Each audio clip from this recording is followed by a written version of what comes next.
तो नमस्कार दोस्तों। जैसा कि हम लोग मैथ्स की एक सीरीज़ चल रही है, उसमें आज हमारा छठा लेक्चर होने वाला है, जिसमें हम लोग जानेंगे क्वाड्रेटिक इक्वेशन के बारे में। क्वाड्रेटिक इक्वेशन का जो जनरल टर्म लिखा जाता है दोस्तों, वो लिखा जाता है ax² + bx + c। ठीक है, इसमें एक डिग्री लिखी जाती है दोस्तों। डिग्री इसकी 2 है।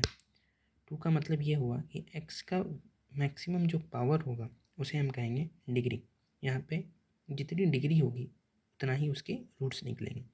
रूट्स का मतलब आप सब जानते हैं कि x की वो वैल्यू जिसके लिए ये इक्वेशन सेटिस्फाई करेगी, मतलब ये इक्वेशन 0 हो जाएगी। ठीक है दोस्तों, तो एक क्वाड्रेटिक इक्वेशन के लिए एक लिखा जाता है क्वाड्रेटिक फार्मूला।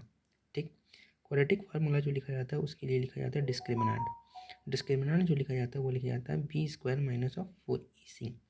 b क्या है? x का कोएफिशिएंट विद साइन। a क्या है? x² का कोएफिशिएंट विद साइन। साइन का मतलब प्लस है तो प्लस, माइनस है तो माइनस। ओके, यहाँ पे साइन भी इंक्लूड करना है। ठीक है, और c कांस्टेंट टर्म। ठीक, यहाँ पे दो रूट्स निकलेंगे, एक अल्फ़ा और एक बीटा। यहाँ पे दो रूट्स निकलेंगे, एक अल्फ़ा और एक बीटा। अल्फ़ा और बीटा का जो वैल्यू लिखा जाएगा वो लिखा जाएगा -b प्लस माइनस, मतलब एक बार प्लस एक बार माइनस के साथ सॉल्व करेंगे, √d/2a।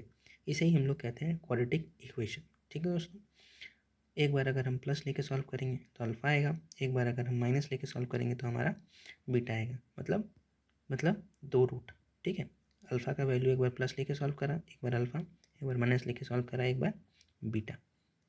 तो यहाँ पे एक लिखा जाता है दोस्तों, जो आप लोग फर्स्ट चैप्टर में पढ़े होंगे, ठीक है, जो पॉलिनोमियल्स वाले चैप्टर में होंगे, उसमें लिखा जाता है सम ऑफ रूट्स और प्रोडक्ट ऑफ रूट्स। तो इस क्वाड्रेटिक इक्वेशन में जो सम ऑफ रूट्स लिखा जाता है, सम ऑफ रूट्स का मतलब हो गया दोनों जो सॉल्यूशन होंगे इस इक्वेशन के, that is alpha plus beta, वो लिखा जाता है -b/a। ठीक है, और प्रोडक्ट ऑफ रूट्स जो लिखा जाता है वो लिखा जाता है alpha into beta will be equal to c/a। ठीक है दोस्तों, बीच बीच में इमेज थोड़ी ब्लर हो रही है, उसके लिए माफ़ी चाहता हूँ। ठीक है, लेकिन इस पूरे टर्म को आपको ध्यान में रखना है फ्रेंड्स। ठीक है, ax² + bx + c = 0। ठीक है, इसमें डिस्क्रिमिनेंट क्या लिखा जाता है? b² - 4ac रट लेना है दोस्त। अल्फ़ा इंटू बीटा यह लिखा जाता है -b प्लस माइनस √d/2 है। Sum of roots alpha plus beta minus का b/a, product of roots alpha into beta c/a। ठीक है फ्रेंड्स, चलिए आगे बढ़ते हैं।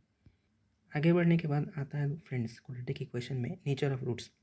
नेचर ऑफ रूट्स, अगर कोई इक्वेशन लिखा हुआ है ax² + bx + c = 0, और हमको डिस्क्रिमिनेंट पता है, जैसे कि मैंने आपको पहले बताया b² - 4ac।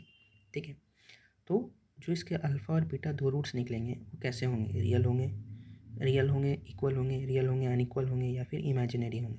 ठीक है, अगर मैंने डी का वैल्यू निकाला, ठीक है, डी का वैल्यू निकालने के बाद अगर उसकी डी की वैल्यू >0 है तो रूट्स क्या होंगे? रियल होंगे और अलग अलग होंगे। ठीक है, अनइक्वल होंगे। अनइक्वल को किसी किसी किताब में डिस्टिंक्ट भी लिखा जाता है, तो इस बात को आप ध्यान रखें। ठीक है, roots are real and unequal और distinct. D is equals to 0 है तो roots are real and equal. D less than 0 है तो रूट्स आर इमेजिनरी। ठीक है फ्रेंड्स, तो आज हमने जो जो पढ़ा, क्वाड्रेटिक इक्वेशन के बारे में जाना, क्वाड्रेटिक इक्वेशन में क्वाड्रेटिक फार्मूला क्या होता है उसके बारे में जाना, नेचर ऑफ रूट्स के बारे में जाना, सम ऑफ रूट्स जाना, प्रोडक्ट ऑफ रूट्स जाना। ठीक है फ्रेंड्स, अगले वीडियो में हम इसके कुछ एक दो सवाल सॉल्व कर लेंगे, जिससे आपको इसको किस तरह से इम्प्लीमेंट करना है, सवाल में किस तरह से यूटिलाइज़ करना है, वो आप सीख पाएँ। ठीक है फ्रेंड्स, अगर वीडियो आपको अच्छा लगा हो तो वीडियो को ज़्यादा से ज़्यादा लोगों तक शेयर करें, चैनल को सब्सक्राइब कर लें, ताकि और आगे आने वाली वीडियोस आपको समय पर मिल पाए।